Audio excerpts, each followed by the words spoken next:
Welcome back to Documented at Davos, hosted by Scribd and Mashable, talking to technology leaders here at Davos, trying to figure out what the future of technology might be. Hashtag is DavosDocs, and I'm delighted to be joined by a panel of experts that we're going to be talking about SOPA, which is some legislation that's obviously been in the news very recently. To my right, we have David Drummond, Chief Legal Officer at Google. We have Jimmy Wales, founder of Wikimedia Foundation, obviously Wikipedia being your most famous creation. We have Trip Adler, who's a CEO and founder at Scribd, which is an online document hosting service, obviously an opponent of SOPA for that reason. We have Congressman Issa, who, if I remember correctly, opposed SOPA and also introduced the Open, which is an alternative to SOPA, which actually Google is in favor of. So I guess I could start by asking the Congressman, we had it on our site last week, but is it true? Is SOPA really dead? Could it come back? Well, SOPA is radioactive. Now, whether or not somebody wants to handle very enriched uranium and pay the price that comes with holding it, the odds are no, they're not. Just yesterday, Patrick Leahy, the author of PIPA, the equivalent of SOPA in the Senate, has said he's taking a look at Open. And that's what we predicted all along, is if you stop them from doing overreach and really excessive work, then they'll start going back to something that will actually attack the real piracy, which we all agree has to be stopped on the internet. So are we saying no probability of SOPA coming back? I would certainly think that as they look at Open, they'll want to try to bring in ideas or parts of SOPA, and that'll be part of the challenge, is to make sure that if they have reasonable requests, we look at it, but at the same time, we defeated SOPA because SOPA and PIPA were all about really eliminating creativity and stifling the internet, and in fact making it less safe and probably unstable. So we've got to make sure those elements don't creep back in. Can you just, for our audience, explain a little bit about what SOPA means and how Open is different?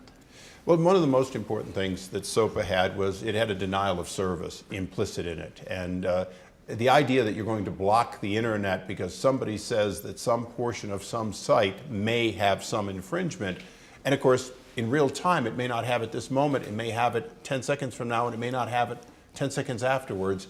That kind of foolishness is really 19th century thinking.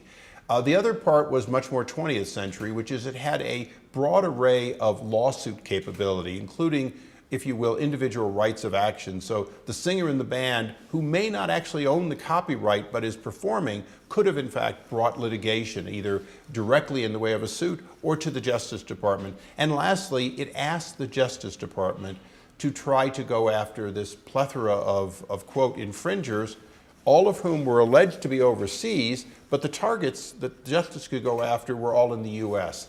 Each of those told us that this was all about wanting to, if you will, stifle the internet by making the internet do the work of, if you will, the media content people.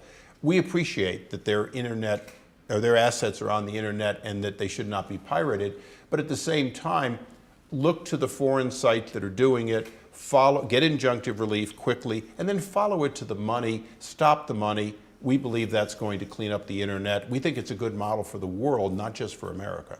David, Google opposed SOPA, is supportive of Open. What's the difference? Why is Open better? Here, let me tell you, one of the big reasons we were opposed to this is, we have had in the country since the late 90s sort of a balance with copyright that kind of works and that other countries are trying to emulate, which is embodied in the Digital Millennium Copyright Act, the DMCA. And that kind of, what it basically says, you're a copyright holder and you're dealing with an intermediary like an ISP or a search engine. You have to tell us that your material is being infringed. You tell us it's up there, it shouldn't be up there, it gives a notice, we take it down. Give someone else an opportunity to challenge that decision, et cetera, et cetera. That's worked really well. And so when SOPA came out and PIPA before it, all the talk was about stopping these foreign rogue sites, and that's what we're going after. But when you actually read the bills, what they were doing was attempting to overturn this balance and this structure that had worked really well on the internet by actually trying to deputize search engines, ISPs, to either block sites entirely, to remove search results, a technique I should remind everybody was pioneered by China, and they're the best practitioner of it. And even other sites like Wikipedia and others that simply might contain a link to something that someone claims one day is infringing. And so there was this huge gulf between what the proponents of the bill said they were going after and then what the bills actually said. And so when we looked at the situation, look, we've always, we realize that there's an issue with counterfeiting. Despite which some of the proponents who were trying to say this, Google only opposes the bill because we make all this money off of ads on pirated sites. The reverse is true. We don't want that money. We take a lot of steps to make sure that doesn't happen. Witness, if anybody's read the long complaint indictment against Mega Upload, there's a section in there that talks about how we rejected them, in our advertising program several years ago. And so, but what we do recognize is if you actually want to go after this problem, these sites are doing it for the money. So the best way to deal with it is to follow the money and get at actually, what's sustaining them, and either through the provision of ads through ad networks like the one that we operate, or payment systems, folks who are processing the payments to these sites, and that's what the Open Act goes after, right? Which is something that we support because we think that that's a reasonable step, and it doesn't have all of these the lawsuit capabilities that Congressman Issa was talking about, and and most importantly, all of these censorship provisions, which would do enormous collateral damage to the internet. Jimmy, Wikipedia obviously went down, blacked out, started a huge trend and a huge movement that ultimately helped to bring down SOPA. How did that come about, and what's your position on this new open proposition? So the way this came about is back in early December, I was starting to become more aware that SOPA seemed to be really on a fast track and was really being pushed through, and not a lot was being done to stop it. I remember watching the hearings back in December. Our short hearing and long markup? Yes, the long markup was brilliant, and actually thank you very much, sir, for being so wordy and slowing the whole process down, because nothing would have stopped it except for your two websites. Between your shutting off altogether and your linking and educating, it's made a huge difference. I was talking to David today. If it hadn't taken just long enough that we went into the Christmas break, because our process, we're a very open community, so none of this is Jimmy decides to shut down Wikipedia for a day. Instead, I proposed to the community, hey, did you see what the Italians did? This law is really bad. I'm hearing from Washington that it's getting pushed through very, very quickly. I think we should consider doing a protest like the Italians. Opened a long conversation. We don't do these things overnight. It was a long debate, discussion in the community. What are the pros? What are the cons? And in the end, we held a vote, and it was like 87% in favor. So massive vote within our community that we actually triggered. I mean, we're Wikipedians. We can discuss things forever. That's what we do. But actually, when Reddit announced their date, that actually clarified for me. I said, okay, look, here's a date. We need to hold a vote. We just need to decide. We can discuss this forever and look for the perfect solution, but actually, Washington is coming back to work. And so we settled on that date. It was overwhelming. The foundation was supportive of the idea, so they agreed to the community's wishes and helped to create some of the technical infrastructure. The result was unbelievable.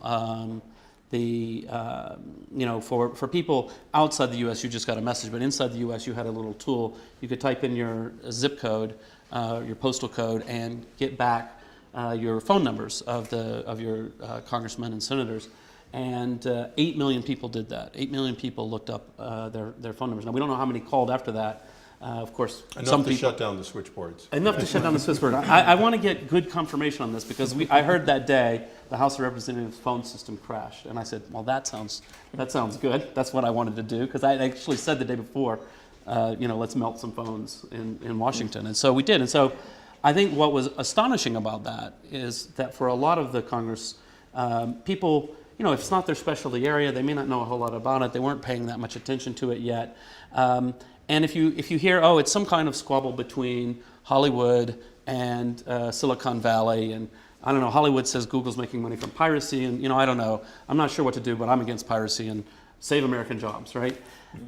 What this did is actually transform it to say, actually the public, the internet public really cares deeply about this openness, about the fact that they can upload their videos to YouTube without somebody having to check it in advance, that they can write in Wikipedia. And as David said earlier, the notice and takedown provisions of DMCA, they work quite well. It's a safe harbor for us. Wikipedia couldn't exist without that safe harbor. If we were responsible from the moment everything is uploaded for everything everybody does, we would have to pre-vet everything. It would take hundreds of employees. We couldn't afford it. Wikipedia would not exist.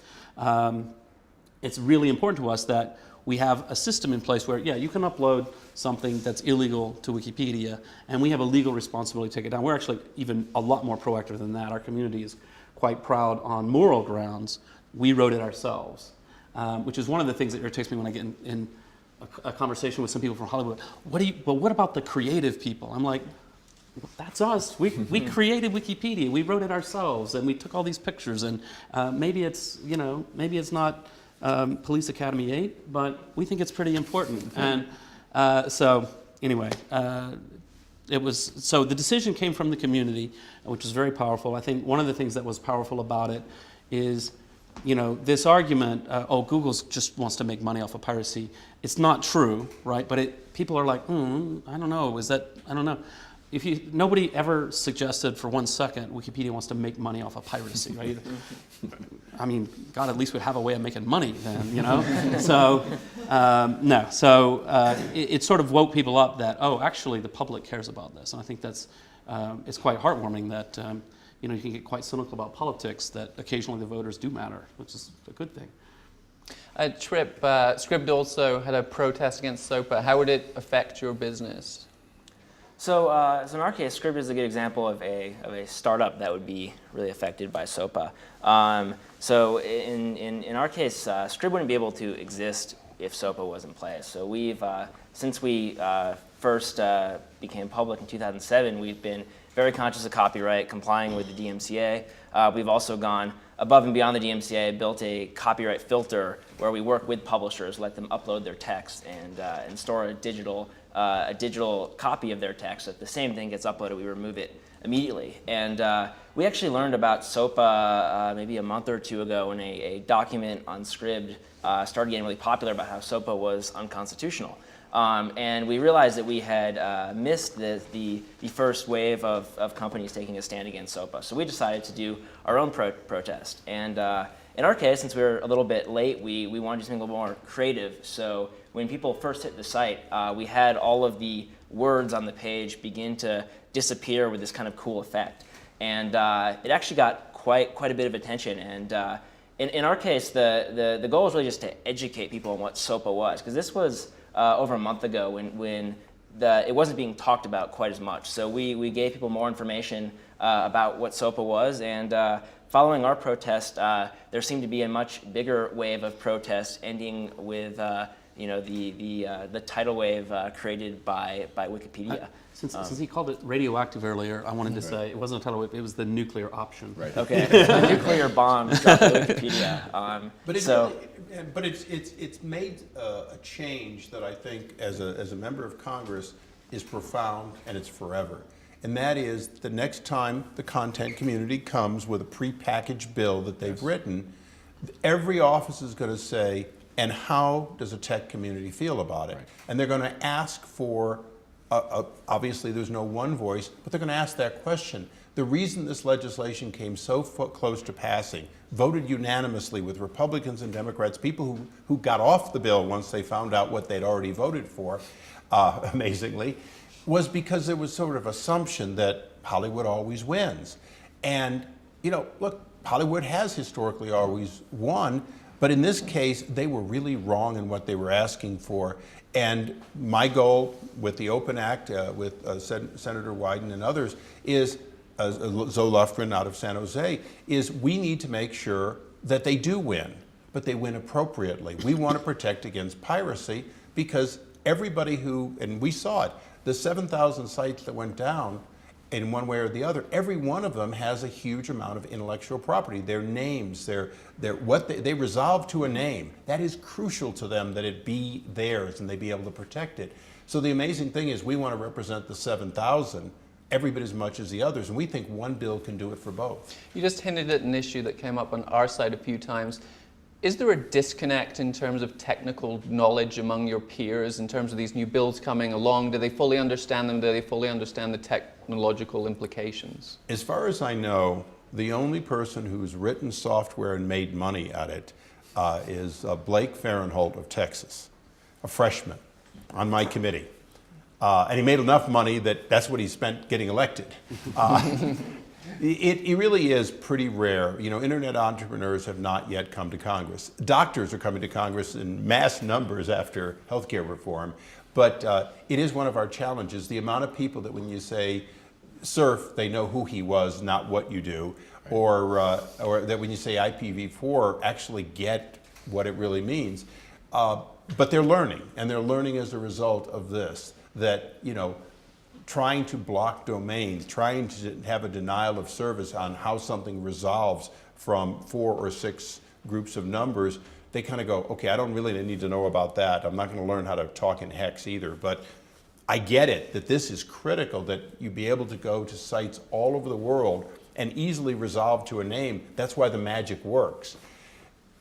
Congressmen, and particularly their staffs, do care about this issue now. And I know for David, when Google and other tech companies come in and they want to talk about technology and the internet, there will be a go-to staff person in 435 House offices and 100 Senate offices, as there never was before. And that's a huge tidal change. David, we just hinted at the issue as well. There's a lot of money behind these bills. Is the tech industry lobbying hard enough? Can we be doing more proactively? Sure, it's a great question. I think what, you know, Congressman Issa saying this was kind of a watershed moment. I think he's absolutely right about that. What's been going on is, you know, the content industry, for example, has, you know, it has been in Capitol Hill, has been playing the sort of the traditional Washington game with contributions and so forth for a long, long time. And whatever you feel about our system, I happen to be somebody who thinks we ought to do some reforming about how this all operates. We can have big debates on that, but whatever you feel about it, if you're you know, in business and you really care about the world and your users and laws that might come out, you have to be involved in that, right? So Google, you know, you see lots of the companies that have started to do that in a bigger way than historically we've done before. But there's a lot of catching up to do, right? I mean, you know, we started Google, you know, it was 13 years ago, right? So, you know, we're not very old. You know, Facebook, YouTube, you know, well, YouTube's part of Google now, but, you know, all of our companies are very young, right? So the notion that we'd be able, through political action committees and donations and all these kinds of things, sort of match what Hollywood's been able to do over all these years is, you know, it's just questionable. So we've been doing the two things that we sort of had lacked before this fight, I think, was number one, sort of a coalition. You know, one of the reasons they're so effective in Hollywood is, you have the Motion Picture Association, you have the Record Industry Association of America, you know, and so individual companies are part of that, and they have a very strong, and they all walk in lockstep, and they agree. We've never had such an organization. You know, we've had Net Coalition, we've been trying to build that. I think what you saw here was the web community, not only, you know, driven by web users and what the public wants, but the organizations, you know, whether it's, you know, Wikimedia to Facebook, to Twitter, to Google, all kind of coming together. And I think out of this, I think we have now the prospects of a lasting coalition that will give us a bigger voice in Washington. But the second part that was even bigger, a bigger deal, was, you know, whether you call it the nuclear option or whatever it is, but it was mobilizing the users. And that's something that web companies, we've had this possibility, and we've seen glimpses of it in the past. But here's an example where, you know, it really happened, and that I think, you know, is a big equalizer. Well, Congressman, is it an equalizer? Is it an antidote? To what extent, you know, can money influence these bills getting passed, and to what extent can things like what Jimmy started and what Tripp started, can these social movements really be powerful enough to be the antidote to money coming in and pushing through a bill? I don't want to understate the importance of money. I think everyone gets it, that's part of the process of politics at all levels. But money normally gets you access, access gets you education, education builds over time. The tech community, if I went to a Google fundraiser in the past, you know what they wanted to talk about? H-1B visas, high-tech visas, primary education, free trade issues. In other words, they wanted to talk about things that were broadly good for America. I've never been lobbied that I can recall, and I'm pretty sure I recall them all. I've never been lobbied by a tech company based on something that was sort of tech per se. That's one of the challenges. And I'm the past chairman of the Consumer Electronics Association. When we had the fight with the Motion Picture Association over the very recording that at that time was Betamax, oddly enough, but and now it's morphed generation after generation. The idea that you could do it went all the way to the Supreme Court in this Motion Picture Association versus Sony Betamax case. This is before Sony had as many movies. But the fact was that mobilized our industry, and the consumer electronics industry never forgot, and they've continued to support copyrights rights acts and fair use. This industry, if you will, broadly, the internet users and entrepreneurs need to build over time. It's all about the internet, not about our company. And that means the Internet Day on the Hill, which does not yet exist, being something that's broadcast on websites and that brings perhaps 1,000 or 10,000 small, medium, and large and emerging entrepreneurs to simply say, don't screw up the net, and we have these issues and you need to help us. That broad coalition is more powerful than any amount of money because it's how you get to educate a member. One way, historically, is you write him a check, he comes to the event, you tell him about your issues. It's effective in Washington. It's not nearly as effective as sort of occupy people's offices with real live people from the district. And that's what I think is going to come out of this, is the kind of annual grassroots save the net. And Jimmy, you probably have more to do with making sure it happens. Hollywood people, they bring in movie stars, they bring in rock stars. That's part of it too. You're a rock star on the net. If you say, I'm coming here on this day and I want people who care about the net to be there, they'll be there. And not because there's a single bill, but because there'll always be another bill that Congress is thinking about that'll screw up innovation.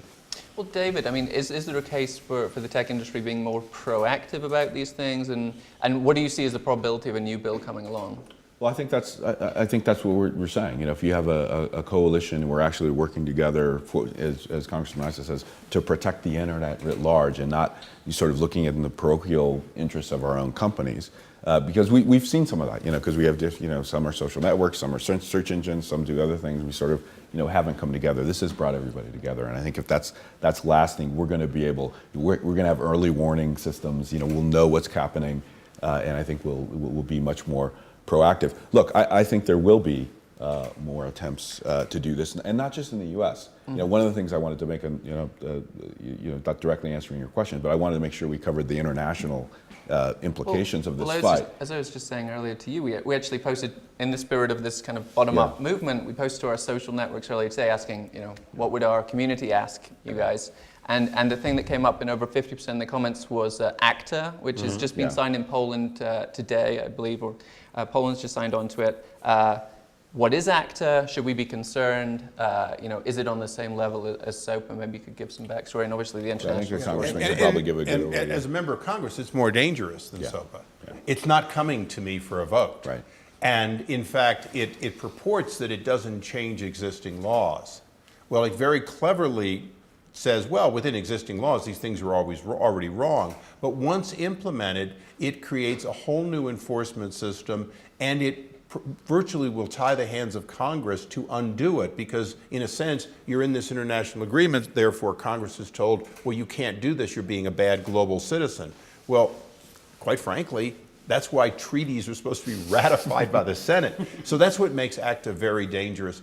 It sounded probably to people like a good idea, but people should have asked, why did they work around the WTO and around all the other existing bodies? And I think the answer is because they could work in secret, they could get it done, and then they could tell people you couldn't change it. And that's what we're afraid of with ACTA. What will ACTA do? How will it affect the web? Well, many of the things in SOPA are basically implied in ACTA. I mean, I wouldn't say that the censorship provisions are not as, there aren't sort of explicit censorship provisions, but it talks in broad ways in which could lead you to believe that a company or a country sort of fulfilling its obligations under ACTA could come up with blocking, for instance, as one of the mechanisms. And so, we were concerned about this all along. But again, this was a project that was done in secret. It didn't get a lot of notoriety. Well, but Google has been opposed to ACTA. Yeah, we were opposed to it. But you had to get a copy of it, and that was hard for you to get. That's right. It was very hard. We actually, this has all sort of been disclosed now, but if some of the companies were able to get a copy and see what was in there, and we pushed back, and we actually, there's language in ACTA, if you see it, about at least respecting free expression, and that had to be put in there, right? That wasn't in there from the beginning. So are we likely, is this the start? Because, I mean, I checked our social accounts earlier today and it was ACTA all over and people really wanting to know more about this. It seems like the movement that was opposed to SOPA is now suddenly turning its attention, just waking up to this reality. I mean, I'm just seeing it in the news today. Jimmy, do you think there's perhaps going to be a social movement behind this? Might we see Wikipedia blacking out again? Well, I hope we won't see Wikipedia blacking out again because I really, really like Wikipedia and I missed it that day. And people were trying to look up the leaders on each side of this issue and they couldn't find out who we were. I do think there's a building social movement around this. And in fact, one of the things that I think is interesting about this whole thing is, again, if we think of it as Silicon Valley versus Hollywood, we're missing the point of the users. The users of the internet care very deeply about these issues. And for something like ACTA, I think there's a much deeper political point that people are going to get very upset about. And that is this idea that these kinds of rules are being passed in secret, where even companies that are affected can't even get a copy of it without a lot of rigmarole, where we all think, I remember in school when I learned that the Senate ratifies treaties, and all of a sudden I hear, well, I can't complain to my congressman because my congressman has nothing to do with it. And in Europe, it's a similar, it's a bad situation. And I think that kind of thing is to say, wait, there's something fundamentally wrong with the way these agreements are put into place that is undemocratic, that is counter to the overwhelming spirit of the age, which is, ask Mubarak in Egypt, right? Which is that people are demanding to be heard. We want openness, transparency. We want a dialogue, a discussion, a real genuine debate, and not even necessarily, I think, within the internet community, I think there's quite a healthy and interesting debate about what should copyright law be and how does all these things work. And it's not driven by partisan moneyed interests and so forth. It's people going, yeah, actually, what should we do about this? This is really interesting. And of course, you get voices that are extreme on either side. But this kind of agreement, ACTA, it's never mind the details of it. It's that agreements like this can happen with so little democratic oversight that I think is going to really energize people, because I think most people don't know it. They just don't realize how this stuff works. Yeah. Well, Congressman, is there something that people can do? I mean, obviously, the Wikipedia blackout gave people something to rally around and to talk about on their social networks. If people are concerned about ACTA, where can they go? What can they do? Well, first of all, a Google search will get you an awful lot to read. But one of the things that's going to happen, speaking sort of for the body I belong to, we're holding a series of hearings. ACTA is going to be part of it. The whole question of how do you get it right and what has already been done in advance, and quite candidly, what's being done in other countries. Because there are millions of points, but there's only one web. And so any country that's taken unilateral action begins to erode the overall value of the web. And if you shut down my access to something in Italy, you shut down my access to the web piece by piece. And we already mentioned, David said it very well. Look, China already has been doing things that cause many players to say, I won't be there because what you're doing is wrong. And we need to make sure that the rest of the first world, if you will, in the sense of people who generally are better players and international players than China's been, find themselves not doing the same thing, because it empowers China to say, you're doing it, of course what we're doing is the same thing. Hearings are going to happen. Senator Leahy has said he's going to look at open. We're going to try and look at the entire process. Now, I'm hoping that the House Judiciary Committee, which held one hearing, ordered one company to be there to be whipped while the others were there to object, is going to make... That was us. Yeah. Fortunately, you were unavailable. Yes. But The fact was, it was not the kind of hearing I'm proud of, and I've been a member of that committee for 11 years, and it is the constitutional committee to boot. But it has agreed to hold hearings. Hopefully we're going to see a number of these hearings on people's First Amendment rights, not just protecting the First Amendment one way of, if you will, the implied right of a free press to protect its assets. How about the right of a people to have access to information? And we're going to hold a series of them in the Oversight Committee because we have the authority to do it. And Ways and Means, which is one of the most powerful committees, now has put their staff directly on the trade issue of getting it right. And that's where ACTA is really going to get questioned, is this an overall bad trade policy to the committee that actually approves and negotiates these trade agreements? So would I be right in kind of concluding that there's a new movement starting, that this group that's kind of coalesced around SOPA is now looking towards the kind of issues that Jimmy mentions, which is around secrecy, around the public really demanding access to these things before they're become a reality? Will Google be getting involved in any of this stuff around ACTA going forward? Look, we had been opposed to it from early on. I think that what you're seeing here is, these two things go in hand: an open internet and transparency, right, in the governance of the internet, and transparency in legislative and other kinds of political processes that are going to impact the internet. They go hand in hand, and I think what you're seeing is people, are saying, at the end of the day, we want the internet to remain open, and we're going to, because the internet is, we're going to use it to make sure that our elected officials let us know what's going on and are accountable for doing things to it.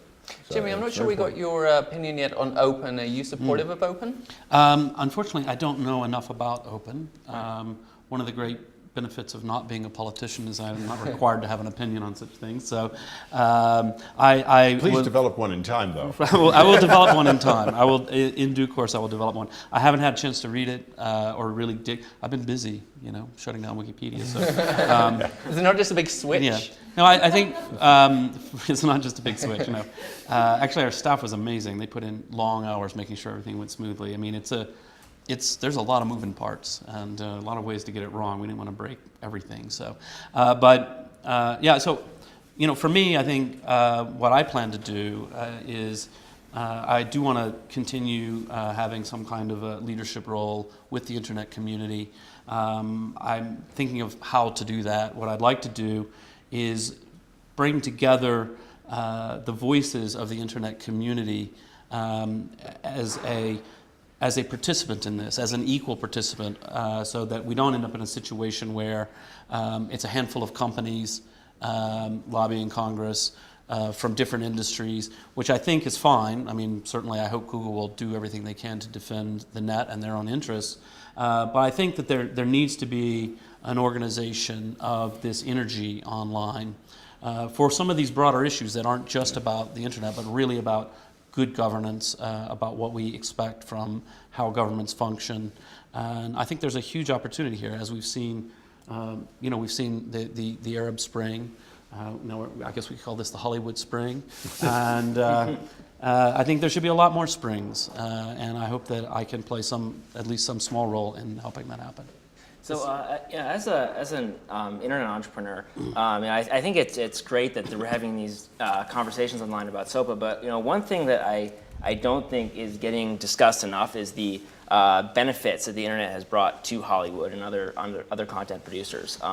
Because if you look at, let's take music for example. From what I can tell, piracy has dropped dramatically over the last 10 plus years, right? If you go from the Napster days to the iTunes days and now to the Spotify days, people are just paying more and more for content, and piracy is meanwhile diminishing. And it's sometimes hard to use our imagination, but there's probably another step beyond Spotify that will only deliver a better user experience to people, which will get them to contribute more dollars to help the content owners.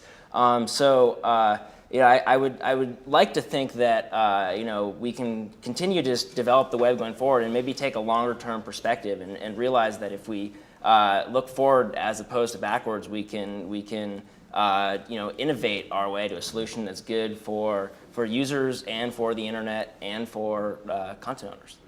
I'd love to get your thoughts, just wrapping up on next steps and where we go from here. And Congressman, you had some thoughts there.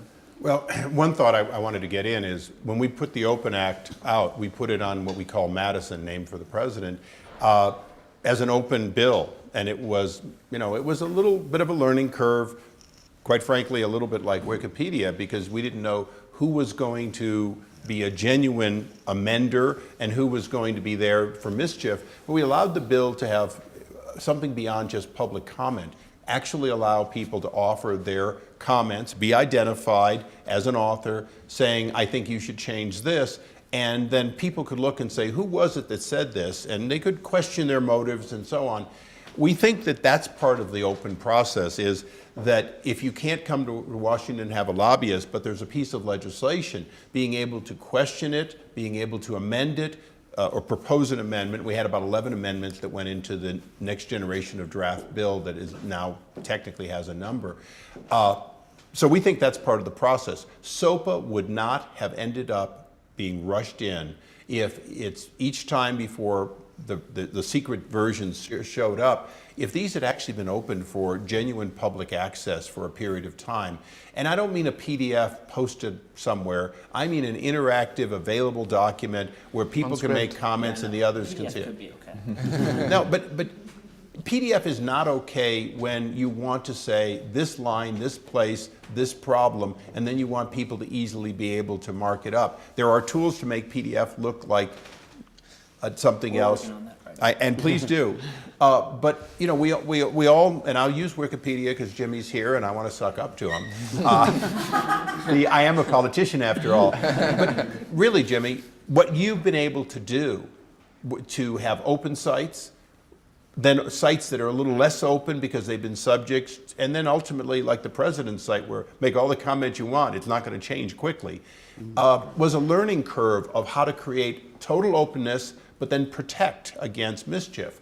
Congress needs to get there. We need to have that total openness.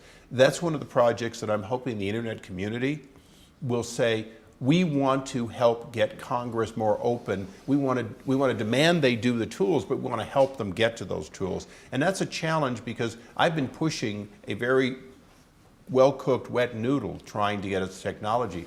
Last year, by the end of the year, we had finally gotten to where we were streaming all the committee's hearings so that people could stream them and download most of them from archives, so that when you hear something happened in Congress, you can go get it. The next generation has to be, no, somebody's saying something now and I want to be able to online quickly ask a few questions and see what Darrell Issa or John McCain or somebody else said 6 years ago in a committee hearing. That's where we're going to get open governance and responsiveness, because I guarantee you, making us accountable for what we said in committees and subcommittee activities will, or for that matter, just knowing what somebody else said, will allow the public to make a difference in how politicians act when no one's looking. No one's looking at subcommittee hearings. If you put them online, they will be looking then. And the same thing with our bills. So, and that's a challenge for the internet. Jimmy, some thoughts on next steps? Do you see this openness coming to bear anytime soon? I think in steps, actually, it is happening. It's sort of funny, actually. I just realized that I was watching some of the markup. It was streaming, and that's actually remarkable, and it's amazing. I just assumed it existed when I went to look for it. It's kind of surprising that it exists, now that I stopped to think about it for a minute. But those kinds of steps... Then thanks to a nonprofit, it does exist. Yes. So those are, those are the kinds of steps, and I do think there is an increasing groundswell of public opinion around these kinds of issues, that people do feel like, if you look at the approval rating of Congress, I'm sorry to have to say, it's like 5%. I just saw the most recent numbers. Now, for some reason, people do We'll go lower. We can go lower. People do like their own congressman. They just hate Congress as a whole, which sounds paradoxical. I think that's true, but I actually think it's not as paradoxical as it sounds. It's perfectly okay to say, I like this person. Actually, I like all of them individually, but the system is actually broken. And it's broken in ways that, lead to this lack of transparency and, sort of bad decision-making happens. And I think, there is a ripe movement here for Can the true web reform. community create that degree of change? I mean, with SOPA, we had something very specific. Everyone was focused, and when you have these large distributed groups, can we solve complex problems? Well, I think like this one? some of the challenges we have is that some of these issues are actually incredibly boring. It's like if you really want to know. You want to talk about postal mechanism, reform? We've got all night. Yeah, exactly. Or even sort of this. How are these trade agreements negotiated, and how does this pass, and what does it all mean? Yeah. It's really complicated and quite boring and hard. It's easy enough to mobilize 10 million people to contact Congress by saying, look, Wikipedia is dark today because something really bad's about to happen. Please let the Congress know about it. It's a lot harder to get sustained interest, even if in the abstract people say, yes, I want to see a better governance system here. And that's a challenge. But there's always political activists. There's a lot of political energy out in the world that hasn't been harnessed because we've gone from, there was an era when politics was about really grassroots door-to-door campaigning. And then we got, through technology, we got to the broadcast era, and politics became broadcast, and it's all about the soundbite. I think we are now coming back finally to, as we go from broadcast media, broadcast politics, participatory media, participatory politics, that there are new ways that people can get involved. And if you feel like it doesn't matter, I shouldn't be an activist because whatever, it's all going to be a TV debate and people are going to vote based on that. Instead, if you feel like, oh, actually, I can have an impact, I can change things, I can organize my friends in a way that's actually meaningful, I think that is a growing trend. And I think it's something that we should all think about. What are the tools that we need to build in our community to allow us to do that? David, a final thought on where we go from here? Yeah, taking a slightly different direction on next steps, I think we should also remember that the legislative route on this piracy issue is not the only route to try to figure this thing out. You heard Tripp talk about how his company had already created a way to sort of, through technical means, right, because they have smart, engineers at his company, to figure out how they can kind of solve this by, matching a reference sample of text to that copyright holder gives them to what somebody tries to upload. We do the absolute equivalent thing on YouTube. So we figured out a way, we have snippets that we get from the content owners, and then we match it, and things don't go up if it matches. There are ways to deal with these problems with technology, right? And being smart about it, where we don't actually have to have legislation where we're not really sure, what the outcome's going to be. So I think that now, one next step could be, with this dying down and us adopting a legislative approach that we are comfortable is not going to have all these have all this ancillary damage. That we could through new conversations among startups and bigger companies and so forth with Hollywood about how we can solve some of this stuff sort of more without the political fights. And that's a great note to end it on. So Congressman Issa, Tripp Adler, Jimmy Wales, David Drummond, thanks for joining us at Documented at Davos with Scribd and Mashable. You can find out more at scribd.com, also mashable.com, MASHABLE, where I'm sure the conversation will continue on issues such as SOPA and ACTA. Thanks for joining us at Davos. The hashtag is DavosDocs.